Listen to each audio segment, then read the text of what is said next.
Welcome to FSR YouTube channel. Student, आज का जो हमारा टॉपिक है वो है इंटेंसिटी ऑफ वेव। आज हम लोगों ने पढ़ना है कि वेव की इंटेंसिटी कैसे निकालते हैं, इंटेंसिटी क्या होती है, इसका यूनिट क्या है, इसका फार्मूला क्या है।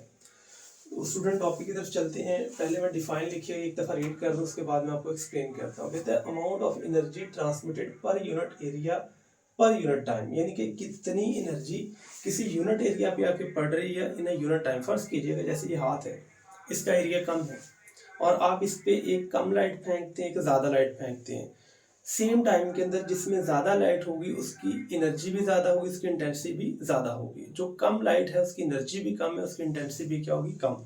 तो अगर हम डिफाइन करें तो ये डिफाइन है। अगर इसका फार्मूला लिखें तो ये आती है energy per unit time per unit area. तो इसको हम अगर टाइम को जाके मल्टीप्लाई कर दें नीचे आके, तो वो एनर्जी ओवर ए टाइम इंटू एरिया बन जाएगा।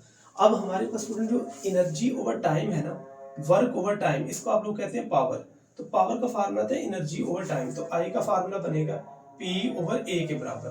तो पी मेरे पास यहाँ पे जो है वो पावर है, ए जो है वो एरिया है।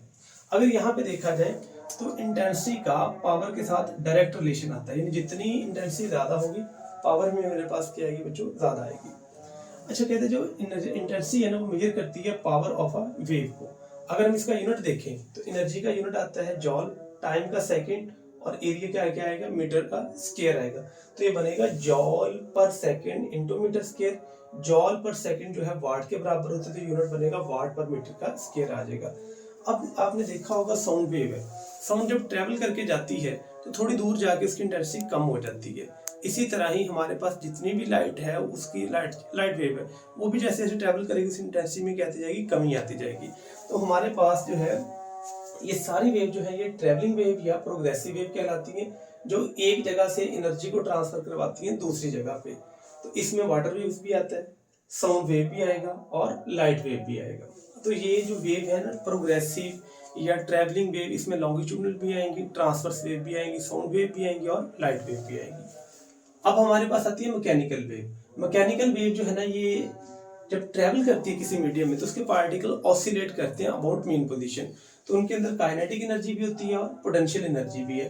तो अगर आप देखें काइनेटिक एनर्जी और पोटेंशियल एनर्जी दोनों जो है ना वो टोटल एनर्जी कहलाती हैं, और उनका सम जो है, और वो डिपेंड करता है एम्पलीट्यूड। अगर वेव गुजरी है एम्पलीट्यूड कम है तो एनर्जी कम होगी, और अगर वेव गुजरी है एम्पलीट्यूड ज्यादा है तो एनर्जी भी मेरे पास ज्यादा होगी। तो यहाँ पे एनर्जी का ताल्लुक असल में एम्पलीट्यूड से होता है। तो ये एक रिलेशन लिखा है, ये मैं आपको एक्सप्लेन करता हूँ। पहले मैं यहाँ पे थोड़ा सा एक्सप्लेन कर दूँ।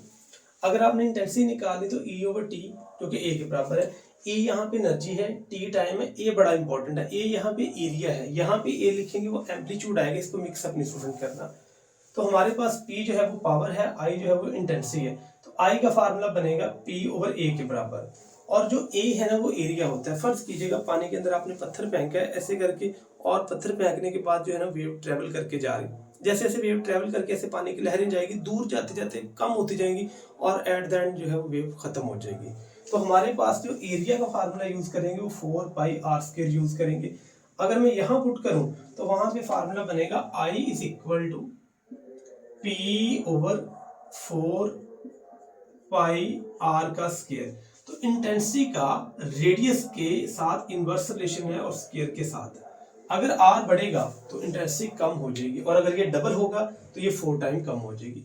लास्ट पॉइंट है relation between intensity and amplitude. बच्चे मैंने यहाँ पे बताया कि जो काइनेटिक एनर्जी और पोटेंशियल एनर्जी है वो टोटल एनर्जी है, और उसी को हम डील करते हैं एम्पलीट्यूड के साथ। मैंने ये नहीं कहा energy is equal to amplitude, energy depend upon amplitude. तो असल में एनर्जी का जो है वो एम्पलीट्यूड के ऊपर डिपेंड है सर, वो डायरेक्ट रिलेशन होता है स्क्वायर वाला। आप लोगों ने पढ़ा होगा सिंपल हार्मोनिक मोशन के अंदर कि जो टोटल एनर्जी है वो डायरेक्टली प्रोपोर्शनल आती है square of amplitude x not का। इसका फार्मूला भी था 1/2 x नॉट का स्क्वायर, जो कि हमारे पास था एनर्जी इन SHM और कंजर्वेशन वाला टॉपिक था मैस स्प्रिंग सिस्टम के लिए। तो यहाँ पे एनर्जी का डायरेक्टली इंटेंसिटी का डायरेक्टली प्रोपोर्शनल आता है एम्पलीट्यूड का स्क्वायर। तो यहाँ पे intensity will be directly proportional to a square आएगा। अगर आप प्रोपोर्शनलिटी खत्म करेंगे तो कांस्टेंट k बनेगा। k यहाँ पे कांस्टेंट ऑफ प्रोपोर्शनलिटी है, तो k यहाँ पे ना तो एम्पलीट्यूड पे डिपेंड करेगा ना इंटेंसिटी पे डिपेंड करेगा। के असल में डिपेंड करता है फिजिकल प्रॉपर्टीज ऑफ वेव और मीडियम।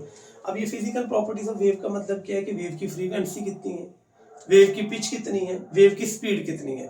अगर कोई भी इनमें से एक फैक्टर चेंज होगा तो तब जाके के चेंज होगा, अदरवाइज के कभी भी चेंज नहीं होगा।